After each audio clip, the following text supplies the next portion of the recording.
Nobody wants to be a sinner, but all the same, we keep transgressing the bounds of morality and disobey the divine law. We wish to enjoy the fruits of virtue without being morally good and without doing anything meritorious. Hello friends, welcome to my channel All Things Spiritual. In this video, we will take a look into sins and virtues and how they go hand in hand for the Jiva and how the Jiva could take necessary steps to make his life virtuous. Please don't forget to like, share and subscribe to my channel. Arjuna asks Krishna, no man can commit sin. Even so, Krishna, he does the evil again and again. What is it that drives him so? The Lord replies, it is desire. Yes, it is desire, Arjuna. We try to gain the object of our desire with no thought of right or wrong. Is fire put out by oil poured into it? No, it rises higher and higher. Likewise, when we gratify one desire, another which is much worse crops up. Are we to take it then that it would be better if our desires were not satisfied at all? No. Unfulfilled desire causes anger we hanker after. Like a rubber ball thrown against the wall, such an unsatisfied desire comes back to us in the form of anger and goads us into committing sin. Krishna speaks of such anger as being next only to desire. Only by banishing desire from our hearts may we be free from sin. How is it done? We cannot but be performing our works. Even when we are physically inactive, our mind is always active. All our mental and bodily activity revolves around the desires, and these desires thrust us deeper and deeper into sin. Is it then possible to remain without doing any karmas? Human nature being what it is, the answer is no. It is difficult to quell one's thinking, nor is it easy to remain without doing anything. We may stop doing work with the body, but how do we keep our minds quiet? The mind is never still. Apart from being still, it actually incites the body into action. We are unable either to efface our desire or cease from all action. Does it then mean that liberation is beyond us? Is there no way out of the problem? Yes, there is. It's not necessary that we should altogether stop our actions in our present immature predicament. But instead of working for our selfish ends, we ought to be engaged in such work as would bring benefits to the world as well as to our inward life. The more we are involved in such work and less we are drawn by desire, this will to some extent keep us away from sin and at the same time enable us to do meritorious work. We must learn the habit of doing work without any selfish motives. Work done without any desire for fruit, therefore, is virtuous action. Life tests the integrity of all of us very severely by throwing us into unpleasant situations. These tests occur right through our lives. While almost everyone starts out on the right track, very few manage to stay out of troubled waters and on the right course of our lives. The fundamental requirement of an individual is to keep away from sins and avoid a life of temptations offered by the world. Typically, attempts to take what does not belong to one is primary modus operandi of sin.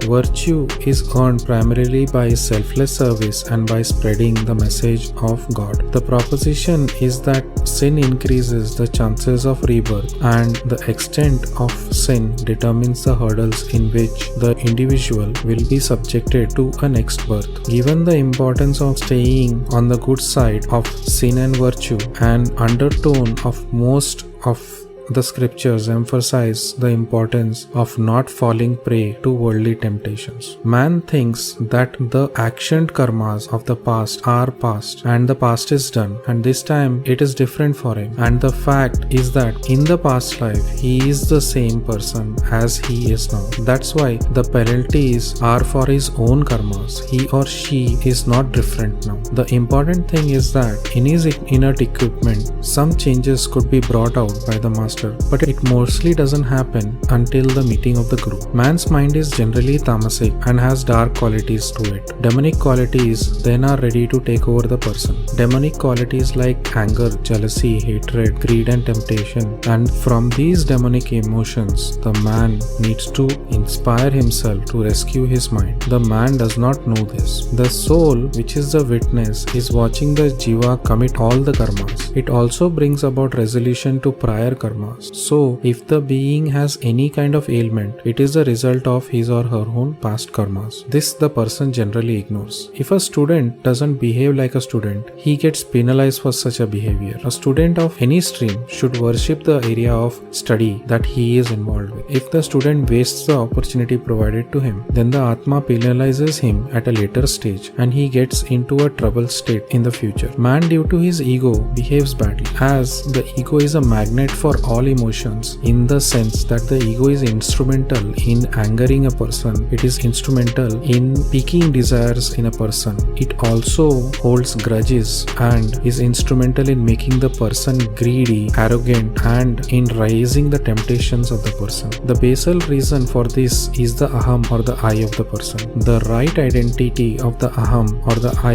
is actually the atma or the soul of the person. The false identification of the I is the ego. So, to identify the actuality of his existence is never possible for the jiva. He never knows his or her own atma. And in the Hindu religion, this ignorance is widespread. The reason for this is due to the shallow devotion of the person who looks for God outside and just visits temple for fulfilling his selfish motives. If you watch till the end, you would come to know the life of a jiva which is full of sin and how he could move to a life of virtues. So stay tuned and please don't forget to like, share and subscribe to my channel. So from the ego, all other modifying emotions start to appear. The foundation of this ego is based on desires stationed within the individual. As I described in a previous video, the ego is a part of the four parts of the mind, which is intelligence, storehouse of emotion, the memory and the ego. And that is you, the jiva. The aham or the false I is the identity of the person in the objective world. This false sense of the I, as long as it's not identified, goes unnoticed and subordinates to the emotions of the jiva. The I in this case becomes intense and fierce. This fierceness causes the person to misjudge the objective world itself. The person can overlook his or her own shortcomings. Even beggars have a fierce ego. He or she may say, I got 20 coins today, and how many did you get? See, look, I got more coins than you. My begging is at a higher level than yours. This I makes the individual take multiple words. This I contains all the intense desires as per the individual's wish list. There is a world of existence beside the I, and that is the Atma or the Guru. The Guru is the tether between the person and the Atma. The Guru's Guru needs to be God. If he isn't, then the disciple may be strayed in his spiritual journey. So,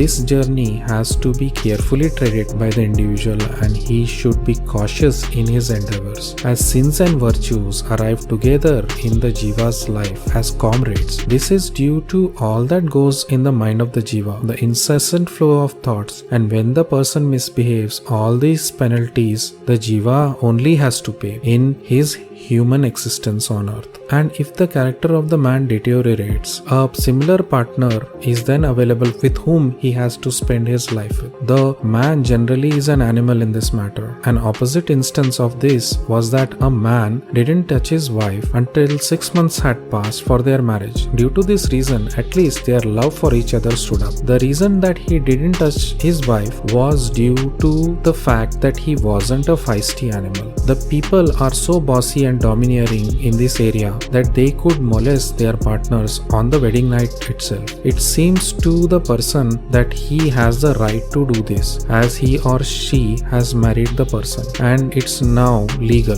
That's how the other person's mind starts feeling the hurt. Also, when parents search out for alliances for their son, recommend that the character of the daughter of the opposite family should be checked. Why not check your own son's character before checking others' characters? The parents of the son have blind love for their son and they believe that he could definitely do no wrongs. But you see, in a day and age like this, where most of the kids are on the wrong side of things, the male form has just been saved due to the inability to bear children. If this was true by any measure, more than 90% of the males would have had problems while searching for alliances. But the truth of the matter is that the female form have to bear the brunt of such relationships. The male slips out of such scenarios. The mind, due due to its intense desires, is so filthy. There is no man or woman that you could find in this day and age whose mind doesn't have vulgar or explicit thoughts. These thoughts make the jiva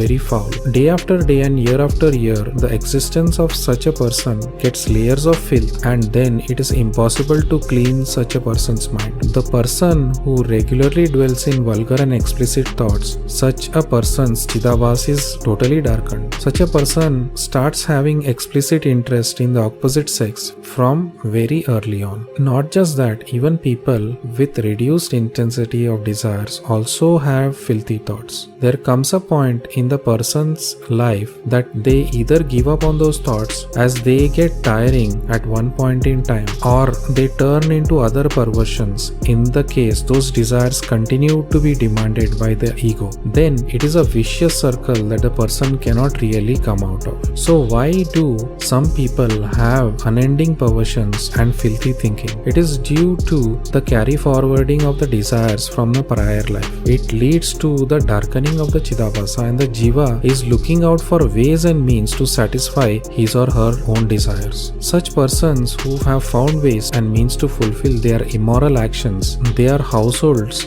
go under as well. Their marriages don't hold ground, and either of the spouses give a divorce to the other. Such is an outcome of a life of wrongs. This is an arrangement by God. The only exception to this is that by the intervention of a living master, it can be brought to reduce the impact of such actions by the person. The master is able to absorb the negative emotions of the person and give him some breathing space. This absorption happens due to his guru or God taking it in and wiping some of the calculations of past karmas so that the household could function at least in some working state. So these exceptions help a person with bad karmas also to still enjoy a little bit of peaceful existence. In the journey of a man towards realization, he has all the sins, but he has virtues as well. As sins and virtues go hand in hand, the way that a man can get virtuous is by having a balanced nature, and it happens by having a balance or sattva quality within him. When the quality of sattva is dominant in a person, then the life of the jiva goes without hiccups. Man can progress due to this trait. The sattvic person may be inspired to do the right actions. He doesn't stray into wrongdoings. The thinking of such a person is decent and does not have stains of murkiness. Such persons also need a master, as a human is not knowing the Atma, and this inward journey is not known to the householder, even though he is sattvic. The master helps the sattvic individual to start crawling, walking, and then begin driving on the highway of spiritual life. If a sattvic person meets his master, then he would be very attached to his master. He would think about him the whole day. Sins and virtues are born out of the body. The sins are committed by excessive love for the gross body. Once the mind surrenders to sense gratifications, then the mind gives up into the sense pleasures, and this is never ending. So in order for the mind to not waver towards sense gratification, a devotional life is a necessity. A mind can shape up as virtuous or could shape up as an impure or filthy mind. To shape up as a virtuous mind, the mind should become independent of such desires. Definitely not depend on the I or the ego. This is because if the ego comes under pressure of desires, then senses, desires, intelligence, and the mind all come together, start synchronizing by miscalculations, and the pathway to sense pleasures is then unlocked. And once the sins are committed through sense pleasures getting unlocked in the subtle body is now unlocked, and then it keeps on attaching to the person every time he takes birth. The person is stuck in perpetual movie or a scene of a movie, and that is why the scene is so interesting for the person. It is because he is craving for the excitement from his or her own birth. He keeps searching for boyfriends, girlfriends, and friends perpetually throughout his life. The person can then get stuck in the scene, and the scene is part of his desires, and these desires are dancing in his mind. In order to forget the movie or the scene of the movie, the person needs to close his eyes and get away from the world of desires. The person should therefore be inspired to do the right actions. These right actions would cause the person to have an elevated life in the now and in the next birth. These karmas generate the fruits for the sins and virtues, and in the source of these karmas that are in the thought of the person, devotion. The source of these thoughts are in the inspiration of the jiva, and in the inspiration lies the desires. And with devotion, the inspiration changes and the thoughts improve, the desires calm down, and everything changes to the positive to make the individual move to the positive direction, and the filthiness and murky thoughts recede.